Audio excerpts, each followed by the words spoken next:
So this analogy might go over your head. I'm doing it. There's a scene where Thor is sad because Asgard has been destroyed.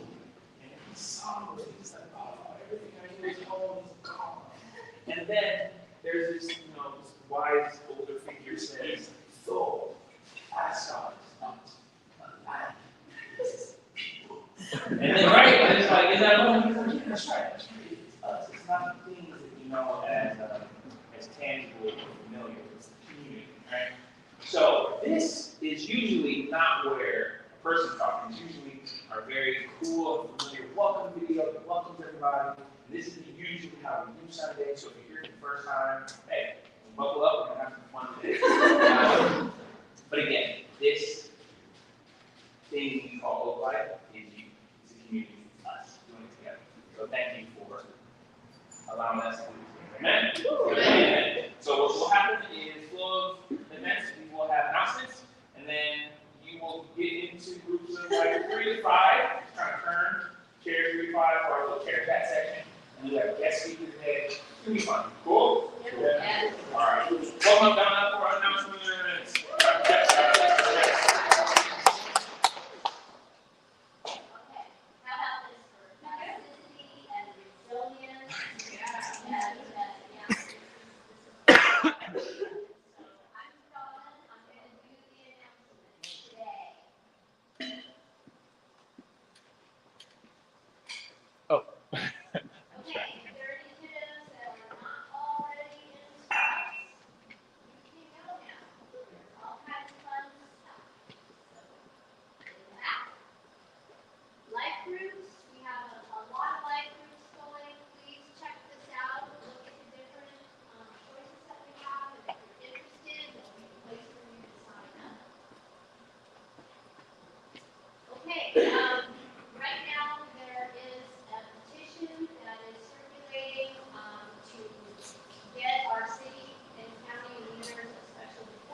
volunteer opportunities that you can sign up to do. If you'd like to, be part of hosting this, is going to be, I think, a national event that's going to be here. So there's going to be a lot of folks. And they're going to need some help with setup, takedown, community care, photography, child care. And the benefits of that is you get discounted registration. I don't know what that is, but maybe that'll come up on the newsletter. And there's going to be food. And behind the scenes access. Okay, so scan the QR code, check your newsletter. Just a reminder, they're going to start charging for being Oakland needs revenue. So it's an easy way to get it. So starting at 12 o'clock, if you're not out of here by then, make a mad dash, go feed the meter. And if you consider this your community, please think about giving so that we can have sound systems and lights and all of that fun stuff. And anyway, that's it. If anybody has anything else? Looks like board game life group is meeting today, 11:30 to 1:30 here. We're gonna have we have space, food field, conference room, which is in that corner here. So we thank you. So even if you're not regular, just feel free to hang out and grab something if you'd like. We're gonna have pizza. It's gonna be a good time. We're gonna just try something today. Board game group for everyone. Thanks. This is like a very game group here, right? In this group. I don't know about as in brain in the singing world, I probably have in my Instagram feed, but there have been pretty good movement in Minneapolis and out of New York to form large groups of choirs and therapy movements and people songs and people have in their back pocket together with us and listener. There isn't officially an open chat right now. There's like a way for people to show interest, and I really like to log into that. So I'm hoping it happens. I plan to find more resources and more people, especially on the property route, perhaps, like we have another church that might have space for us. But if that's something that interests you, you can talk. Great. Okay, so I don't know if people know, Oakland's getting a new football team. What? And it's a women's football team. Tackle football. Team named Golden State Storm. They're going to play at Lady College. First game is in March, I believe. I shared the link with Angie. We had a walk right next to the no actual car. And we had a introduced with the later. We started in 28. Tackle football. And it should be a great time. Tickets are going to be really affordable. So just Google it and you can find it. Okay, I have just one more I want to just put just a fantasy. The Palestinian Action Team works with Friends of Seville North America, and this is our project with our prisoner detainee, Leon, and her family. But we are starting, we have been doing an email campaign, and if you go to the FOSNA link on the newsletter, you can tap that and read more about it and participate in the email portion. There's also going to now be a postcard portion that's coming up where we will have an opportunity to write one question about one personal detainee, a woman detainee, who is in a notorious prison in Israel. And this is a way to start really putting the squeeze on the Israeli government that we know that these women are being held in some pretty deplorable conditions, and it's just a different way to shine light. We will have postcards available, we will have the questions, we will have the person, and we're going to just ask them to just take a question, pick a person, write that down, and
I'm Chris. I am my second color.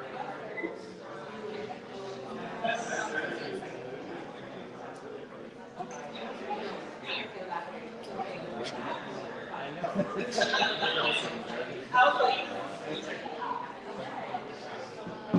Maybe green.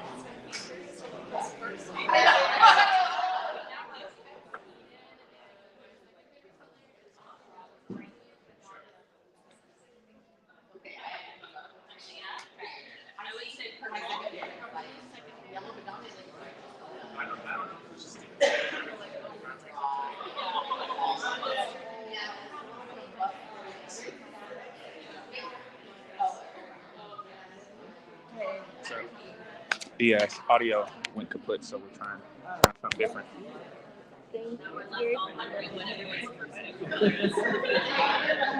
For me, there's like several buying.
Oh, I mean, we could. Though my diagram is wrong.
All right.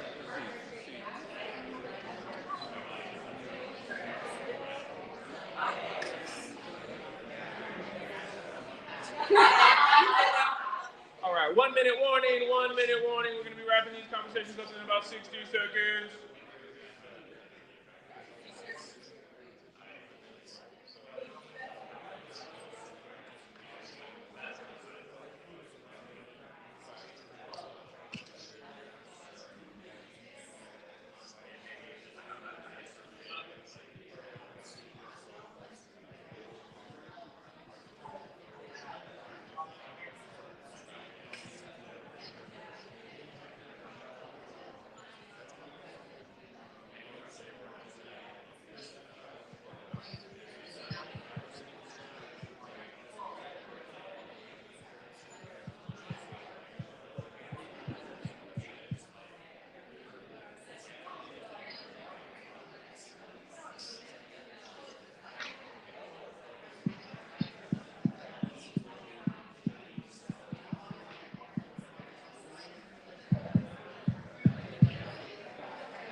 Test, test, test, test, test, test, test.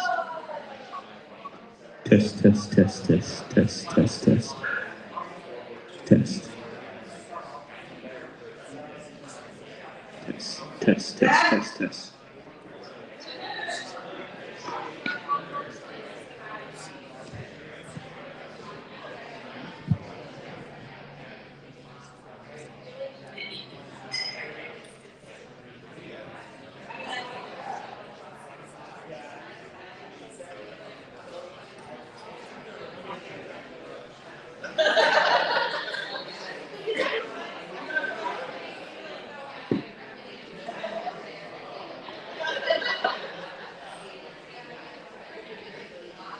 All right, Leah.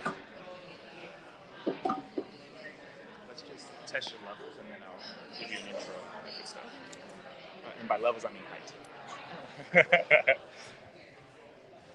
Is that good? And then Is it okay if I just take it off then? absolutely. That's for you. And then so what's going to happen is this is the microphone for the people online. So I'm just going to leave this here. Okay. Cool.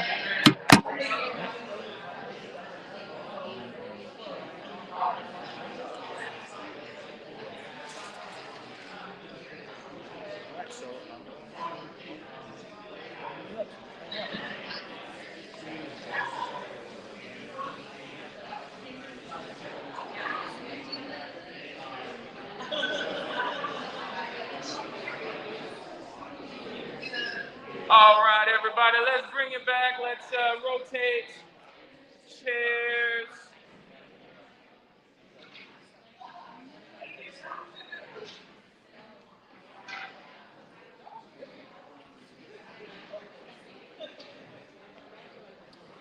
Shout out to the online community for sticking with us through all kinds of issues.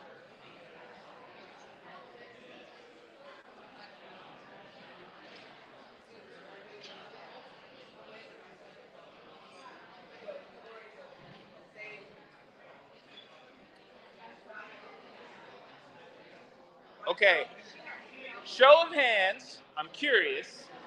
This is an impromptu feng shui for the day. Show of hands, no judgment, this is safe space. No safe space, no judgment. Show of hands, if you wouldn't mind if we did this every now and then. Okay. You need some aisles?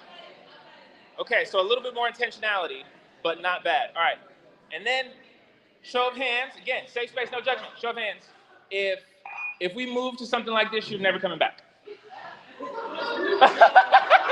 Yes. Okay, honesty. That is authentic relationality. Yes. All right, well, thank you so much for your honesty. Again, this was an impromptu thing. We may do it, we may not do it. For those of you who will never come back, it's okay. We may never do it again, all right? Okay. But if you're checking this out for the first time or back in recent events, my name is Greg. I'm one of two co-pastors here. And we have been in a conversation series titled She, where we explore the sacred and divine feminine aspects of the divine, of God. And we've had some fire conversations. Last week, we switched it up by being in the New Parkway. This week, we switched it up by being a cappella. Tune in next week to see how we switch it up again. I don't know, we'll see. But we are switching up the conversation from the fact that we're hearing from a lot of different individuals and in the concept of relationality. Today, we have the joy, the gift, and the opportunity to hear from a dear friend who will be speaking on a very appropriate theme for today. So make some noise for Pastor Leah Martins, our friend. Thank you so much, Greg, and thank you, Oakley, for having me. If you don't know me, my name's Leah. I am the pastor of a similar project in Berkeley called Haven. We meet at Washington Elementary.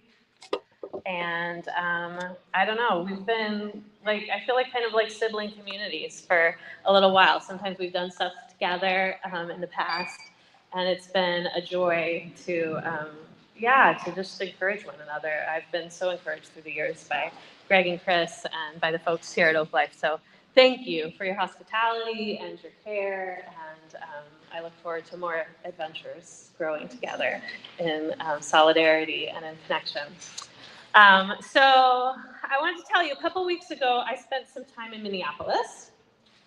I had gone there as a part of a group of probably about 15 of us, faith leaders from the Bay Area.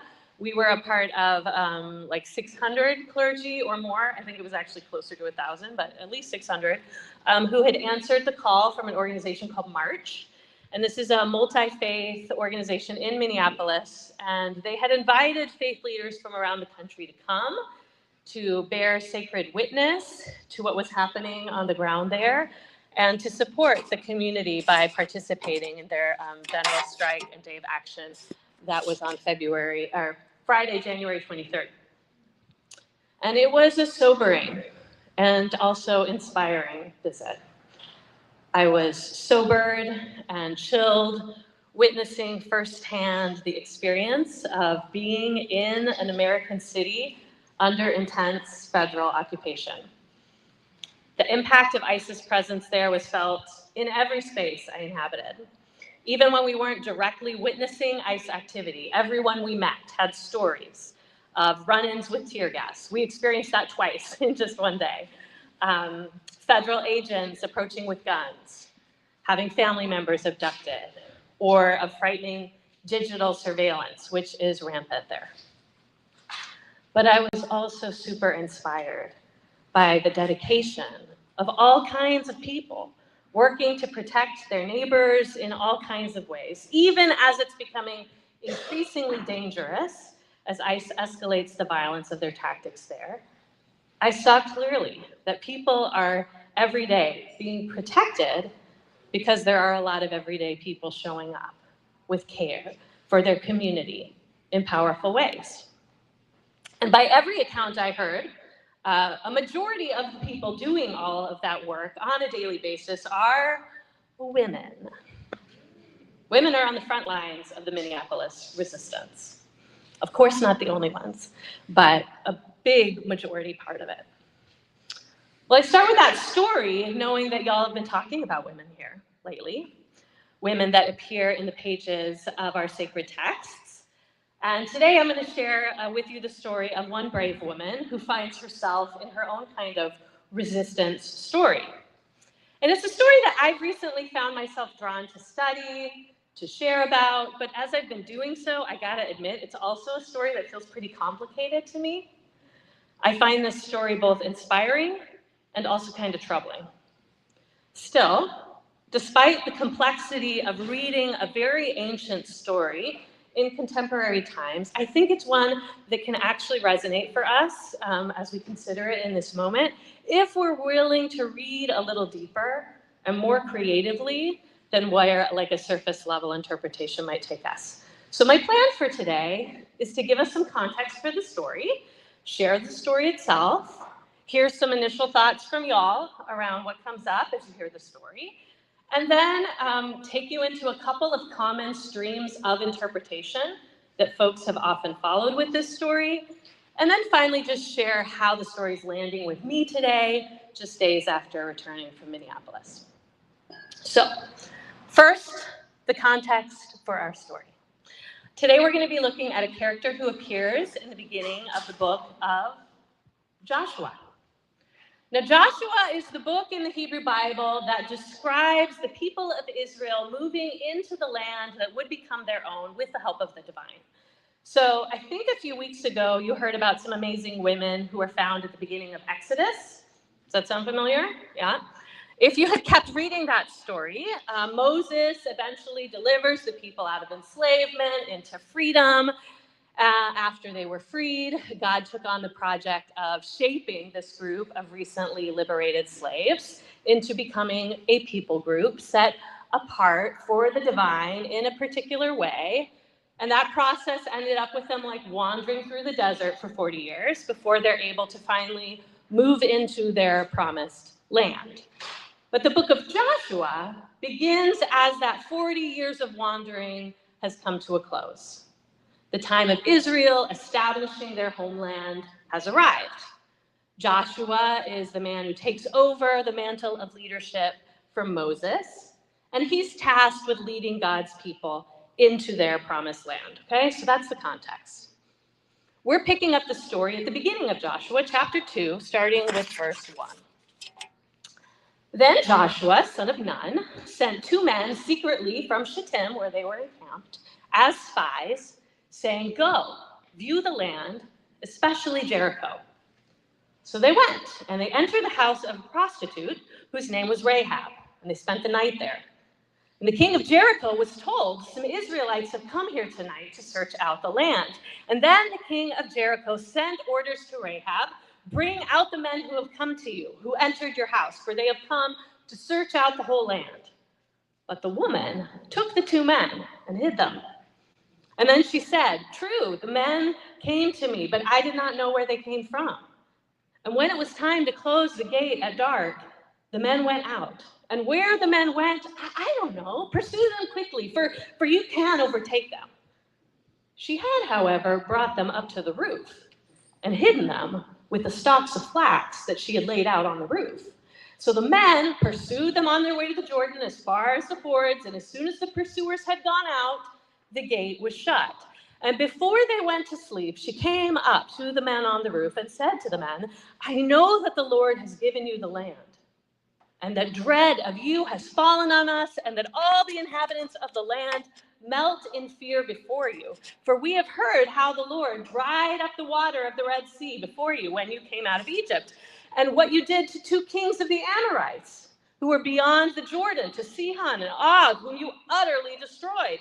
As soon as we heard of it, our hearts melted, and there was no courage left in any of us because of you. The Lord your God is indeed God in heaven above and on earth below. Now then, since I have dealt kindly with you, swear to me by the Lord that you in turn will deal kindly with my family. Give me a sign of good faith that you will spare my father and mother, my brothers and sisters, all who belong to them, and deliver our lives from death. The men said to her, our life for yours. If you do not tell this business of ours, then we will deal kindly and faithfully with you when the Lord gives us the land. And then she let them down by a rope through the window, for her house was on the outer side of the city wall, and she resided within the wall itself. And she said to them, go towards the hill country, so the pursuers may not come upon you, and hide yourselves there 3 days until the pursuers have returned, and then afterwards you may go on your way. The men said to her, we will be released from this oath that you have made us swear to you if we invade the land and you do not tie this crimson cord in the window through which you let us down, and you do not gather all into your house of your father and mother, your brothers, all your family. If any of you go out of the doors of your house into the street, they shall be responsible for their own death, and we shall be innocent. But if a hand is laid upon any who are with you in the house, we shall bear responsibility for their deaths. But if you tell this business of ours, then we shall be released from this oath that you made us swear to you. And she said, according to your words, so be it. She sent them away, they departed, and she tied the crimson cord in the window. Okay, so this is our story today.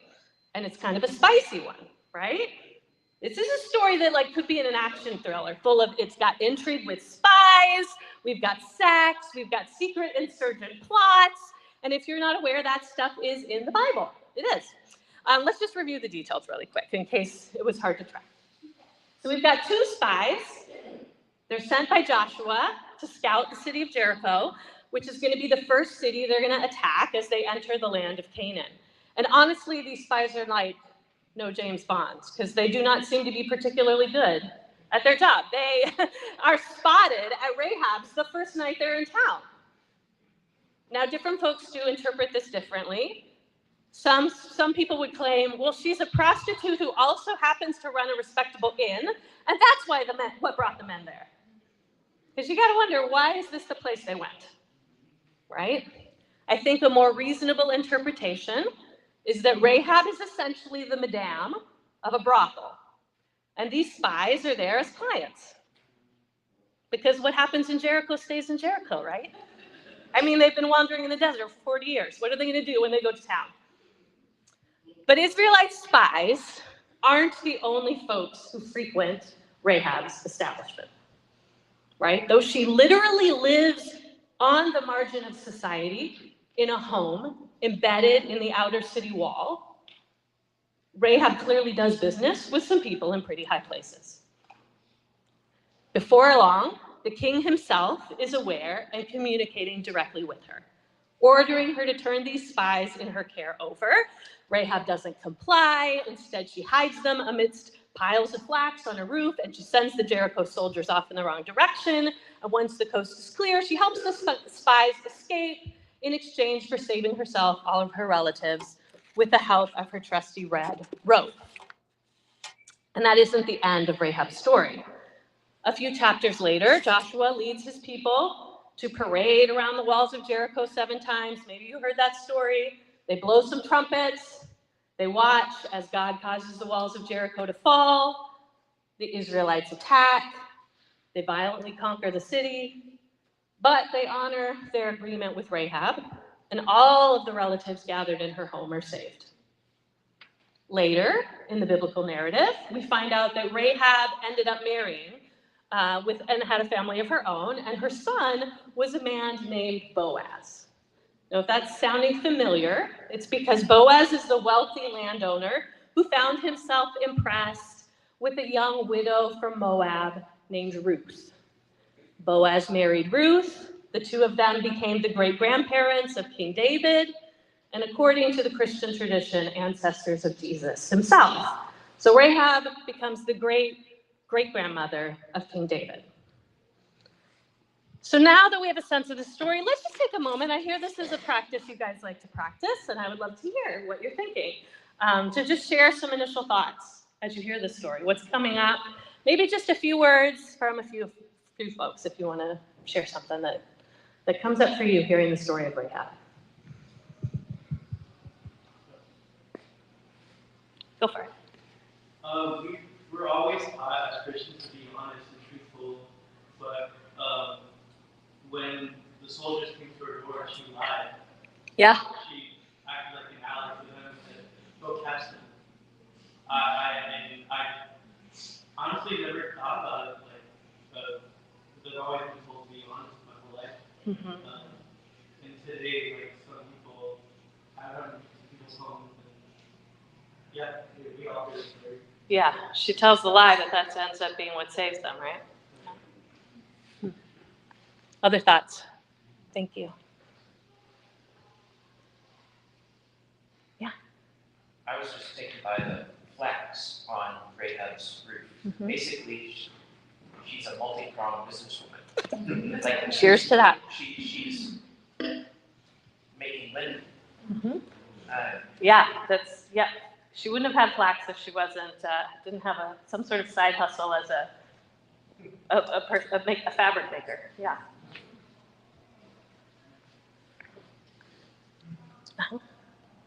Kind of impressed how this story has been retold in many ways in entertainment, like how these big deals are always brokered by the dams that were centered on keeping peace, Yeah. keeping secrets, and I think just how you kind of teed up the story, I'm thinking of like all the different movies that I've seen that this has just been played out, like Right? Game of Thrones, and it all goes down to the problem. Yeah. Pivotal moment that is just For sure. so small that can change the course of history. It's kind of fun. Yeah. Amazing. Uh-huh. I think when I read like news stories or even historical accounts about resolutions or emergencies and just scenes of conflict, there's a lot that's tried to paint, different actors as like perfect and being like and a lot of fear and anxiety. Like I know for myself, like if there's an act of violence against someone black, it's like, oh no, like I'm like anxious about like, oh, I'll be able to find something in their past and this, because there's so much like, okay, there's a victim or there's a hero as well on the flip side, like, okay, let's hope that there's nothing bad in their past. So I really like this story, like all of Rahab's stuff is out there, and it's not like they go back and they're like, yeah, I can like Joshua and then go back and then like tell her to change her ways and then she changes her ways, or like, oh, right. Like go back and they tell her like, stop having the problem, and she's like, okay, cool. Like they just are like, great, like you do you, we'll do us, Yeah. and this is someone who like gets then put in the lineage of Jesus, without any judgment. 100%. Yeah, that's beautiful.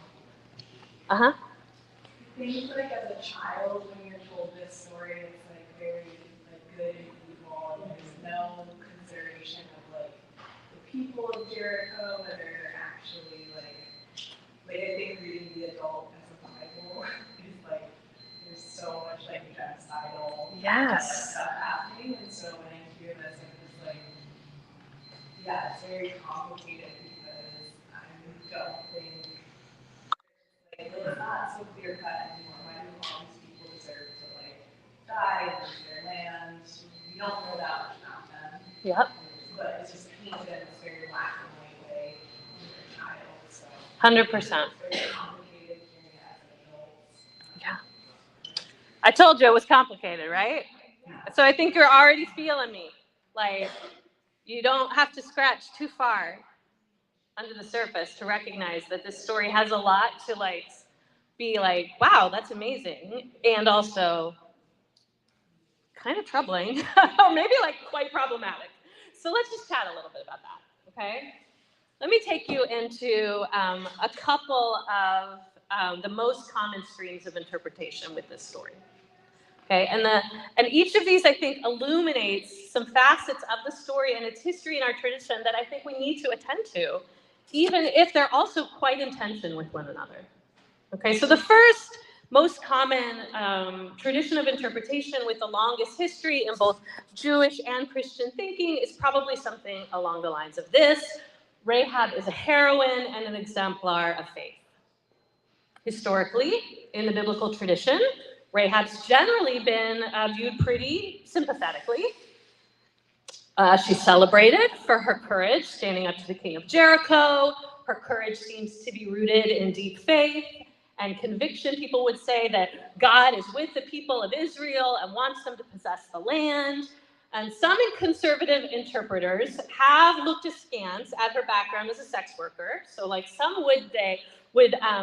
are willing to forgive her past because they do see her story as a conversion tale, right? So they'll celebrate her moving from immorality into righteousness, from pagan practice to genuine worship of the God of Israel. But let's be clear, that's not actually in the story, right? That's a framing that people impose on it to help themselves feel better about it, right? Multiple New Testament writings, though, do seem to speak of Rahab with some version of this kind of faithful woman interpretation. So the author of Hebrews includes Rahab in his retelling of the great acts of faith throughout Israel's history. If you remember that part of Hebrews 11, verse 31 reads, "By faith, Rahab the prostitute did not perish with those who were disobedient, because she had received the spies in peace." Likewise, the book of James also references her as a model of someone who put their faith into action. So it says, likewise, in 2:25, James 2:25, likewise was not Rahab the prostitute also justified by works when she welcomed the messengers and sent them out by another road. Now, while I do not love that these dudes feel the need to keep referring to her as Rahab the prostitute, I'm not disputing that there's plenty to admire about Rahab in this story. She's clearly gutsy, powerful, but there's also an underlying issue that I think we've started to touch on, embedded in this whole narrative in which Rahab's story appears. Because to see Rahab as an exemplar of faith often includes an assumption that the righteous thing for someone to do in her story was to assist the Israelites in conquering the land of Canaan, right? Essentially committing genocide against the people of Jericho. So, is that something we should be celebrating? Which brings me to a second, much more recent stream of interpretation, which goes something like this: Rahab is a traitor to her people and complicit with colonizers. Fair, right?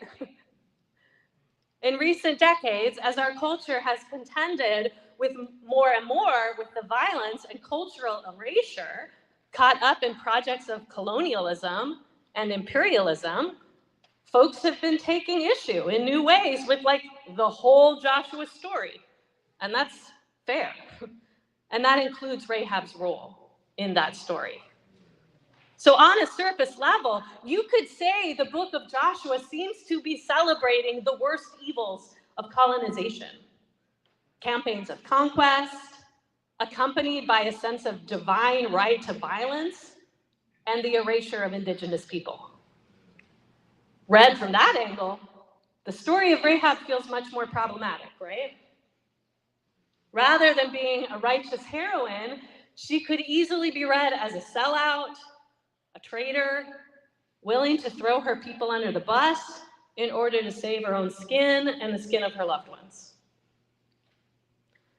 Now, we do not have time to get into all of the post-colonial debate around how to handle the book of Joshua. There is a lot, I will let you know, about what to think about this part of our tradition, and so on.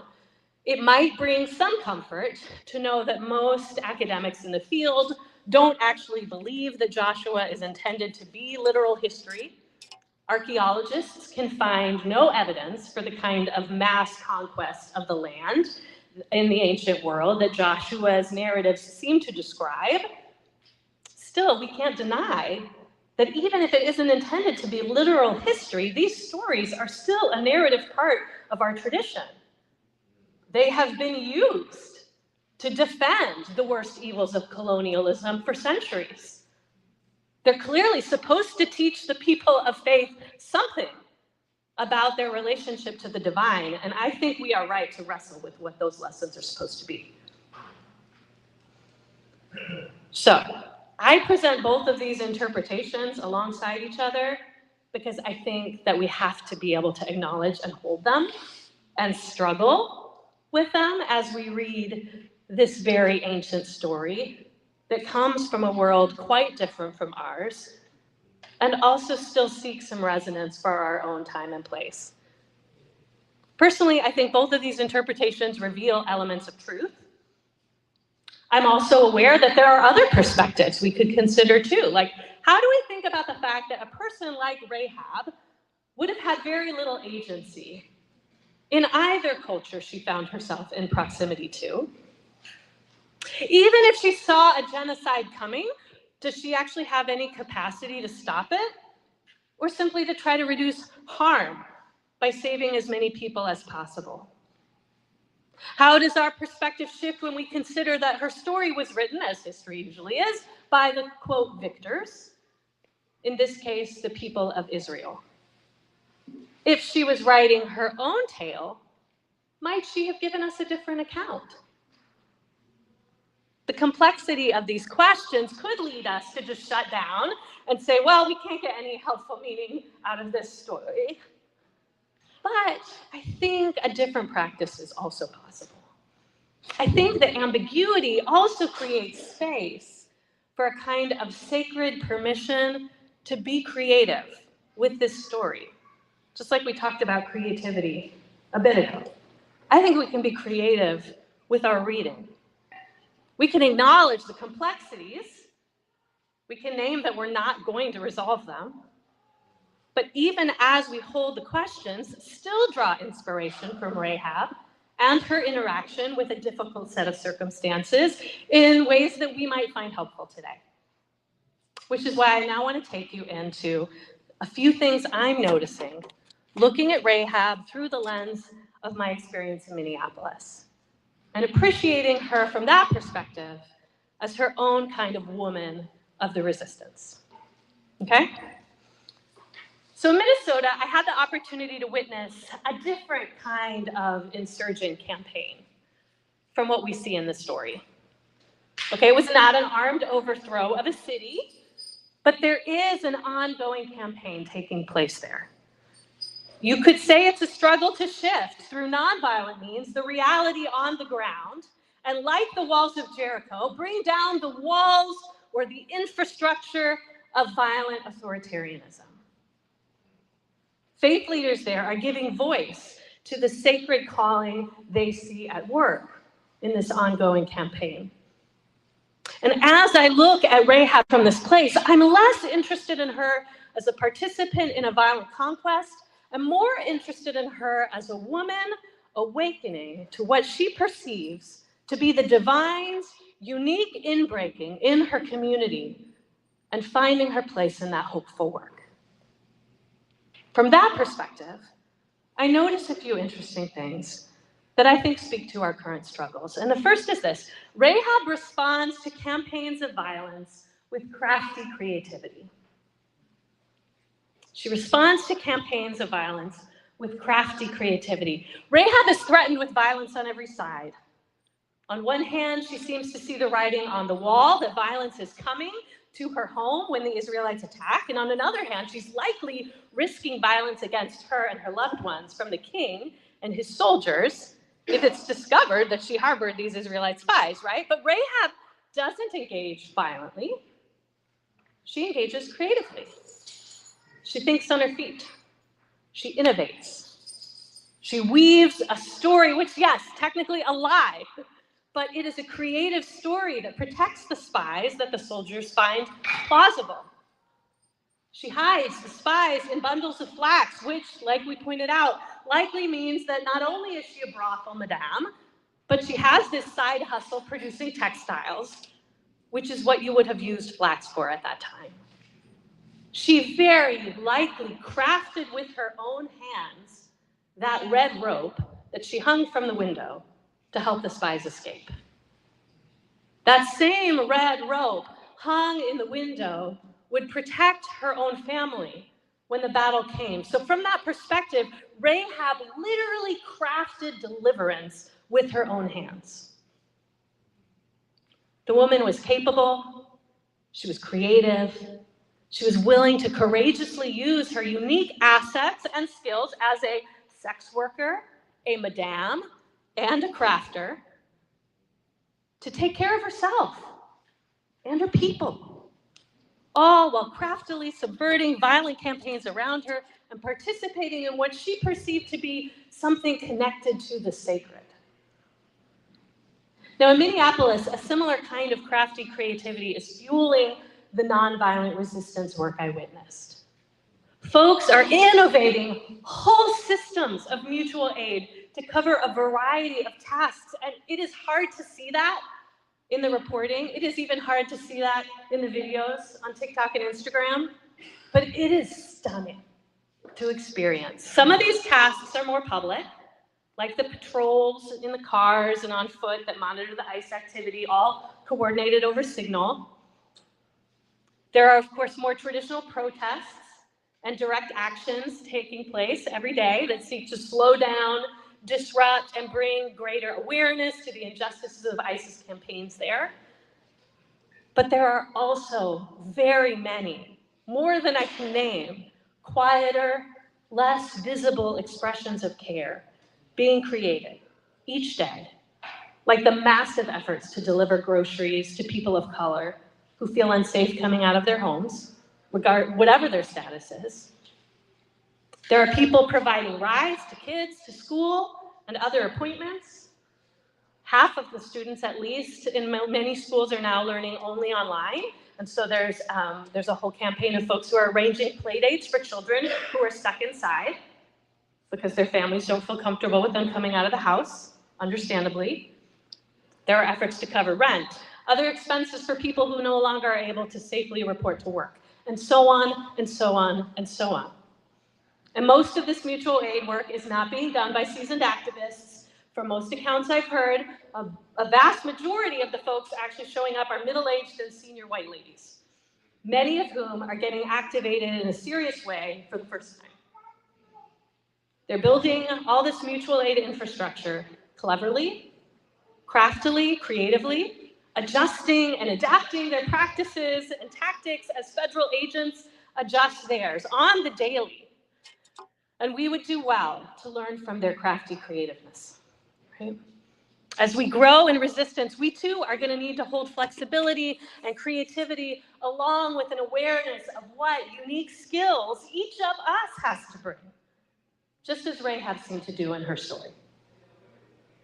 So that's the first thing I noticed. The second insight I noticed is that Rahab is willing to make alliances with unlikely partners. Okay? However we understand her motives, we have to acknowledge that Rahab does something pretty unique in this story.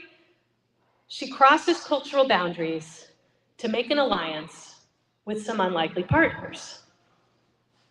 Now, in Minneapolis, I was reminded that if we are to defeat a campaign of authoritarianism, we also are going to need to make space for some unlikely, even uncomfortable partnerships.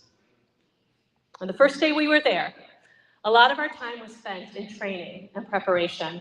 And the training was in part some practical preparation for potential actions that took place on Friday, but most of it was actually exposure to the bigger framework that many community members are being trained in and are working from on the ground there, because they have been doing a lot of training in Minneapolis on nonviolent resistance and non-cooperation.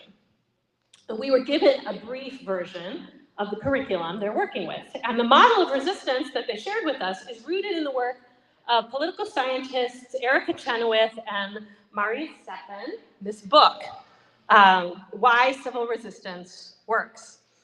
So in this book, Chenoweth and Stephan had examined campaigns to overturn authoritarian regimes throughout the world since 1900.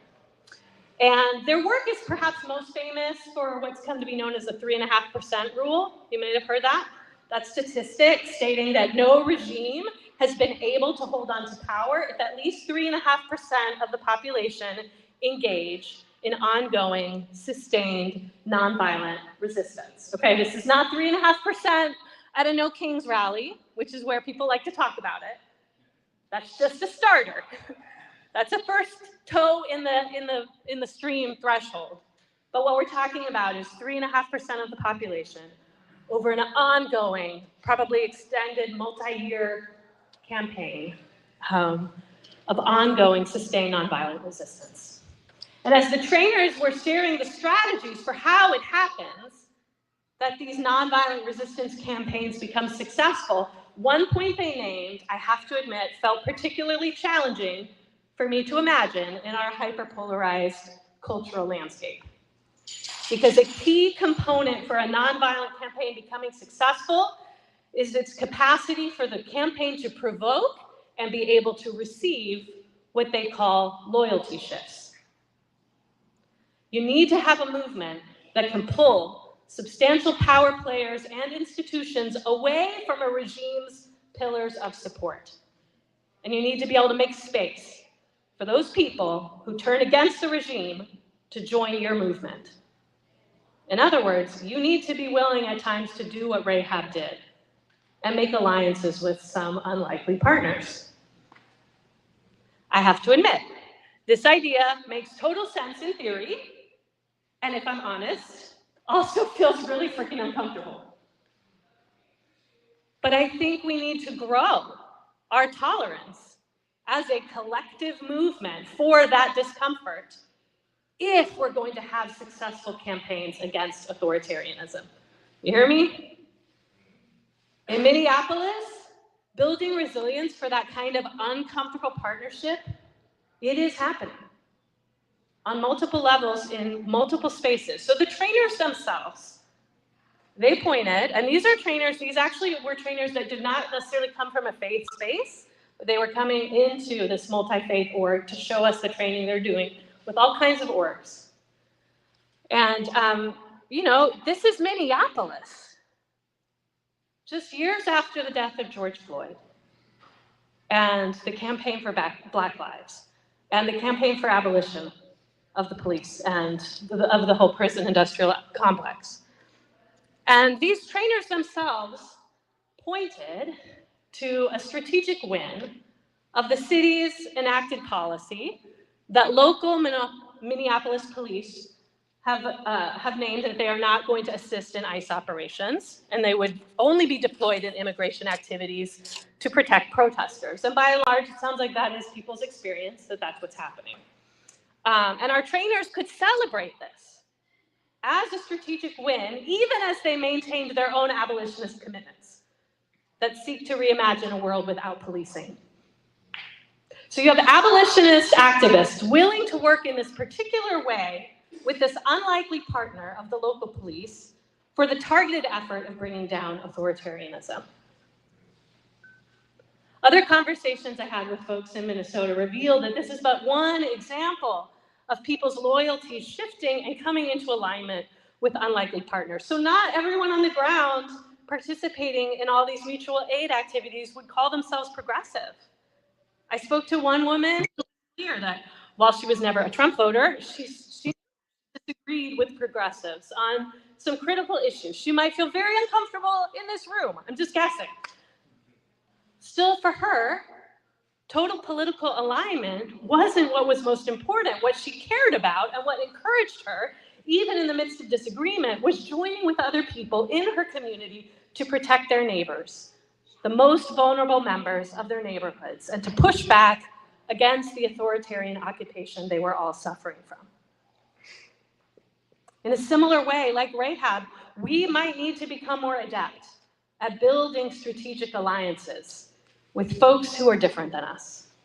And that it does not mean that we throw our commitments out the window or we throw vulnerable populations under the bus, but it does mean we create spaces that can welcome folks as they find common cause with us, even if it's only in key strategic areas.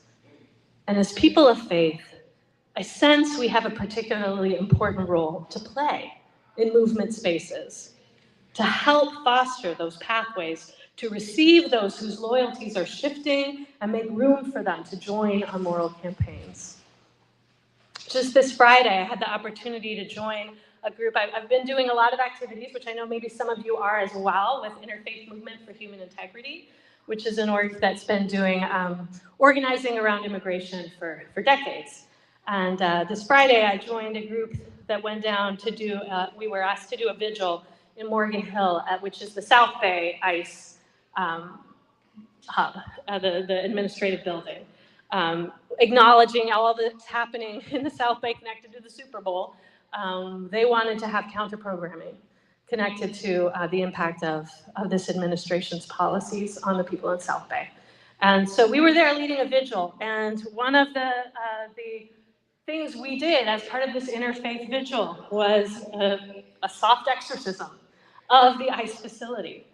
We were calling out those who are invested in the infrastructure of ICE to come out from that machinery of death and into their humanity. And we echoed that work of singing resistance. And I was the song leader for this space, and I had us all singing, "It's okay to change your mind, show us your courage, leave that behind.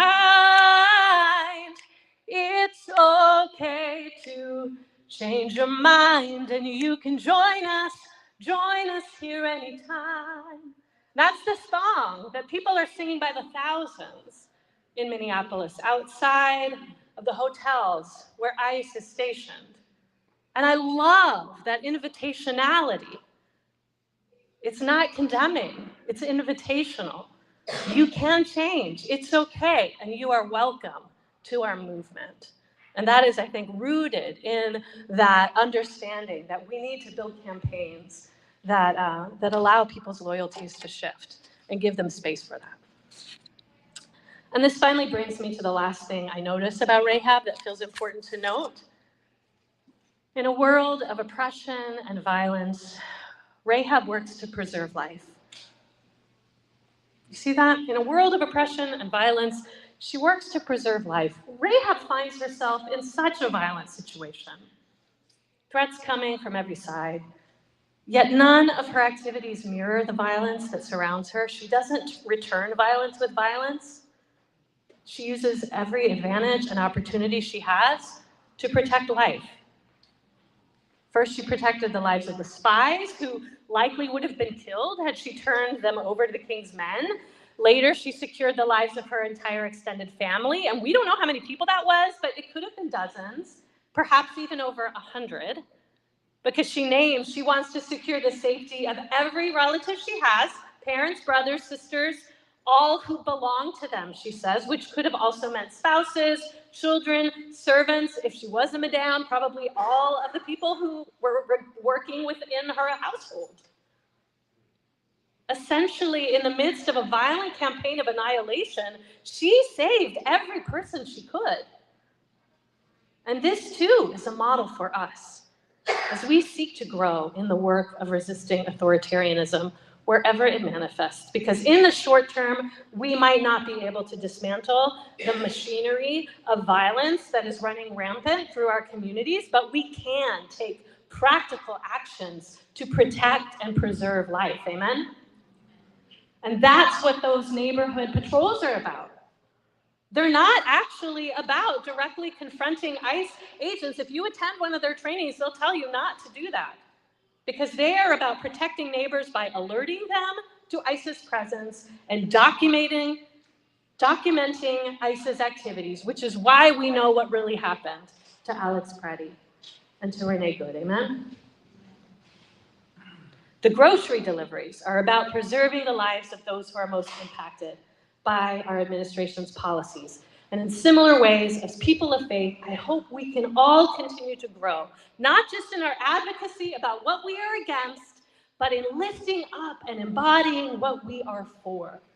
Namely, the protection and preservation of vulnerable lives, because we follow the Jesus who told us that when we feed the hungry, when we clothe the naked, when we visit the detained, we are feeding, clothing, and visiting Jesus himself.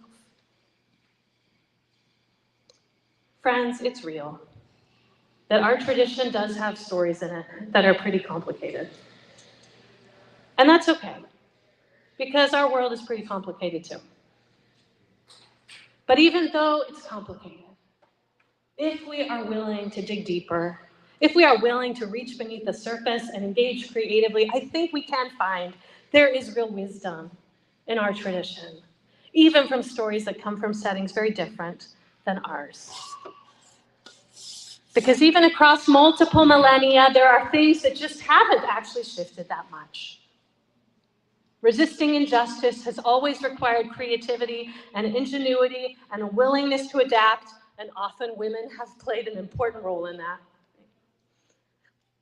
Building enduring sources of power has always meant finding places of shared alignment and common value, even across difference. And finally, the truly moral answer to violence has never been more violence, but the honoring and preserving of life. Remember that we ultimately follow the one who embodied nonviolent resistance and called his followers to it, encouraging them to turn the other cheek rather than strike a neighbor, to put down their stones and examine their own hearts, and even when violently confronted by the state, to lay down the sword and offer healing instead of harm. So may we draw courage from that Jesus, the nonviolent resistor, and may we draw empowerment from the divine creator who made each and every one of us in the divine image and sees each of us humans as a child of God, and may we continue to be inspired by the women of resistance like Rahab, who've come before us and are still with us as we continue the work of collective liberation. Amen. Let me pray for us. And Dan, if you want to make your way up, we'll move into worship. God, we thank you. We thank you for the ways that you are inspiring, that your spirit is moving through those people of faith and people of conscience in Minneapolis. People of courage who are standing in their values, standing for the truth that all of our traditions teach, that we are called to love our neighbors and to stand with the vulnerable, and that all humans are created in your image in some way. And so God, we pray that we would have that same courage, that we could learn, that we could embody our own versions of crafty creativity, that we could find ways to build alliances that we need to build, and that we can continue the work of preserving life. Would you show us what that means for us? Amen.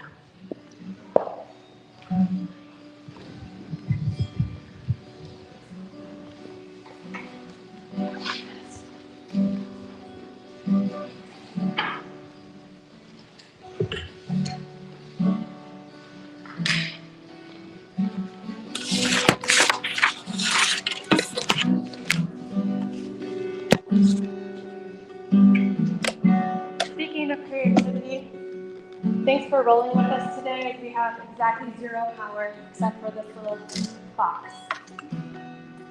So if you have it in you, to get out some of that energy, stand with us and sing.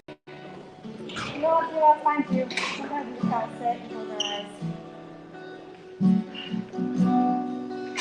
But it feels good to sing with all of you. So for as strange as this morning has been, it feels good to be part of it.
We're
going to close out worship with this one.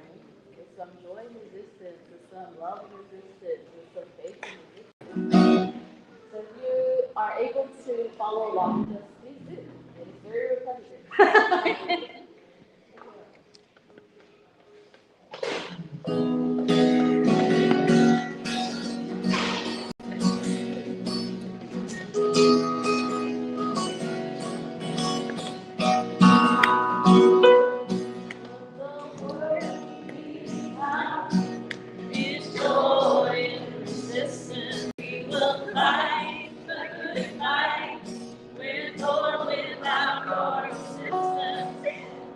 Out of the way, if you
All right, let's go ahead and say the benediction together. God of us all, may we be people who humbly walk the path of faith, seeking your witness in all of creation, as we reflect and learn from your sacred feminine. Help us to sense your presence everywhere, and give us hearts that break with one great source. Be with us now as we go forward to tell others and serve you wherever we may be. Amen. Amen. Everybody. I didn't know that. I know that you have ages ago, but I have been around. Yeah. Remind me. Yeah,